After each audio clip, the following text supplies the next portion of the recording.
हुए उस दौरान मामन खान ने जिस तरीके से वोकल रहे, जिस तरीके से उन्होंने स्टैंड लिया और एंटी गवर्नमेंट जो फेलियर्स थे उनके ऊपर आवाज उठाई, उन्होंने जिस तरीके से उनकी कम्युनिटी को लेकर उन्होंने बात सामने रखी, उसके बाद लोगों में उनकी फैन फॉलोइंग बहुत ज्यादा रही। जैसे मैंने आपसे चर्चा की भी थी, अगर हमने बीते दिनों बिल्कुल हाँ कि हमने चर्चा की थी कि नू वाला जो पूरी बेल्ट है, नू मेवात की, किसी भी पार्टी के आला कमान ने वहां पर बहुत ज्यादा जोर नहीं दिया। क्यों?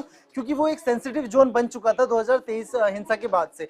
लेकिन वहां के जो लोकल लीडर्स थे उनको जिम्मेदारी सौंपी गई थी कि भाई आप अपने हिसाब से जनता को कनेक्ट करने का काम करो, और उस दौरान मामन खान जैसे कि सिटिंग एमएलए भी थे, तो उन्होंने ये वाली जिम्मेदारी बखूबी निभाई। अच्छा, और जनता को अपने साथ जोड़ने को लेकर मामन खान इतने विवादित नेता है कि वो कोई कहीं भाषण भी नहीं दे रहे थे, कहीं बयान नहीं सुनेंगे आप पूरे इस चुनाव में उनका। और दूसरी चीज, चुनाव के आखिरी दिन राहुल गांधी ने नू में स्टेटमेंट किया था, इतना बवाल हो गया था, ये आरोप लगे थे। ये मैं नहीं कह रहा हूँ, मैं क्लियरिफाई कर रहा हूँ। एक मैंने जो स्टेटमेंट उनकी तरफ से दिया गया था, स्टेटमेंट नहीं, मेरे से पोस्ट जो किया गया था, उस पोस्ट को लेकर इतने बवाल हुआ, इतनी हिंसा जो है वो भड़की, ये तमाम आरोप उनकी तरफ से लगे। लेकिन अगर इतने भारी मार्जिन से वो जीत रहे हैं तो आप यही समझिए कि जनता के मूड में क्या है, जनता क्या सोचकर वोट देगी। क्योंकि अपने विवेक अनुसार ही कोई भी व्यक्ति जो है अपने नेता को चुनता है, अपने नेतृत्व को आपके हाथों में देता है। बिल्कुल, मैं मामन खान को लेके क्रेजी फैन फॉलोइंग, आप समझिए कि एक वीडियो वायरल होता है चुनाव के ठीक पहले, जिसमें दो लड़के हाईवे के किनारे बैठे होते हैं और वो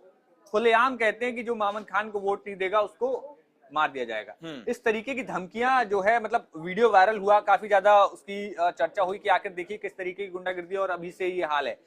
लेकिन वो जो वीडियो थी उससे पता लग रहा था कि मामन खान को लेकर कितनी ज्यादा क्रेज है लोगों में।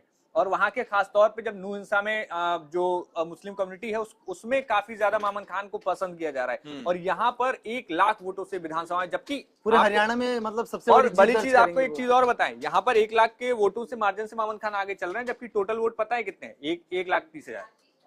1,30,000 में 1 लाख का मार्जिन लेके हो सकता है वो 1,10,000 तक भी पहुंच जाए और 20,000 ही सिर्फ दूसरे मुस्लिम बेल्ट वाली सीटों पर कांग्रेस आगे चल रही है कहीं ना कहीं। लेकिन यहाँ जिक्र आम आदमी पार्टी का भी कर लेते हैं। आम आदमी पार्टी कांग्रेस के साथ अलायंस में चुनाव लड़ने वाली थी, लेकिन टिकट बंटवारे पर मामला फंस गया, पेच फंस गया।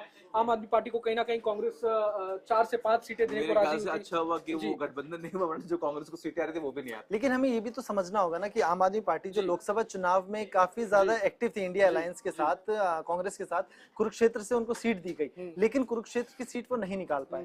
तो कांग्रेस को कहीं ना कहीं अंदाजा था उनके रणनीतिकारों को कि अगर हम लोग विधानसभा चुनावों में अगर आम आदमी पार्टी को सीट शेयरिंग में हिस्सेदार बनाते हैं तो इससे हम बैकफुट पर भी जा सकते हैं। क्या पता जो सीटें आम आदमी पार्टी के खाते में जाएंगी, चाहे वो 7 होती या 8 होती, जो भी होती, क्या पता वो सीट भी ना जीत पाते। और जैसा सचिन ने बोला कि ये आंकड़ा भी शायद फिर ना आ पाता।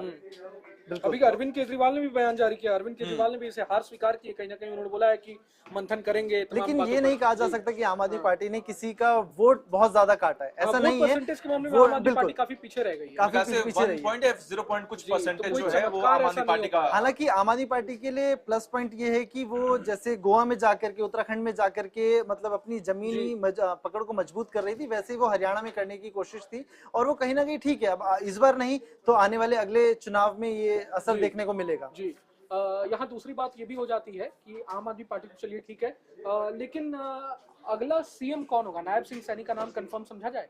ये अभी कुछ देर पहले हम इसी बात पे डिस्कशन कर रहे थे कि अब बीजेपी जो है वो अगला मुख्यमंत्री जो है वो किसे बनाएगी। लेकिन जैसा कि मैं हमेशा से कहता आया हूँ, जहाँ तक मेरा अनुमान है नायब सिंह सैनी अगले मुख्यमंत्री होने वाले। मुझे लगता है कि नायब सिंह सैनी को ही अभी कंटिन्यू किया जाएगा, क्योंकि ऐसे क्रूशियल टाइम पे नायब सिंह सैनी को कमान सौंपी गई थी कि जहां पर बीजेपी और तमाम पार्टी आला कमान को उम्मीद थी कि बहुत टफ फाइट होने वाली है, सरकार वापस आएगी कि नहीं आएगी। और थर्ड टर्म मतलब 10 साल में आपके साथ एंटी इनकम्पेंसी जुड़ जाती है। मेरे ख्याल से 4 उनकी सीटें जो है वो बदली गई हैं 4 बार बिल्कुल पिछले 10 सालों में।